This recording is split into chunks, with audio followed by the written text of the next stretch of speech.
کہو بھلا جو لوگ علم رکھتے ہیں اور جو علم نہیں رکھتے کیا دونوں برابر ہو سکتے ہیں؟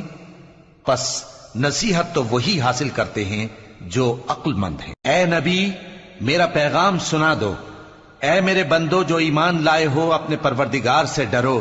جن لوگوں نے اس دنیا میں نیکی کی ان کے لیے بھلائی ہے اور اللہ کی زمین کشادہ ہے۔ جو صبر کرنے والے ہیں ان کو بے حساب ثواب ملے گا۔ کہہ دو کہ مجھ سے ارشاد ہوا ہے کہ اللہ کی عبادت کو خالص کر کے اس کی بندگی کروں، اور یہ بھی ارشاد ہوا ہے کہ سب سے پہلے میں فرما بردار بن جاؤں۔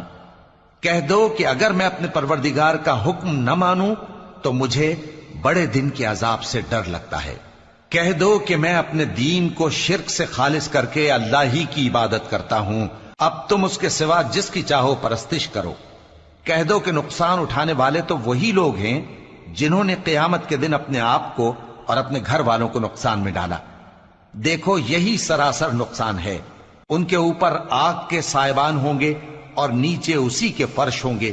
یہ وہ عذاب ہے جس سے اللہ اپنے بندوں کو ڈراتا ہے کہ اے میرے بندو مجھی سے ڈرتے رہو۔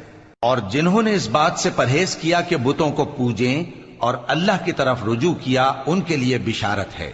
تو میرے بندوں کو بشارت سنا دو جو بات کو غور سے سنتے ہیں پھر سب سے اچھی باتوں کی پیروی کرتے ہیں۔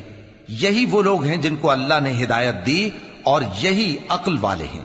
بھلا جس شخص پر عذاب کا حکم صادر ہو چکا ہو تو کیا تم اسے جو دوزخ میں پڑا ہو نکال سکتے ہو؟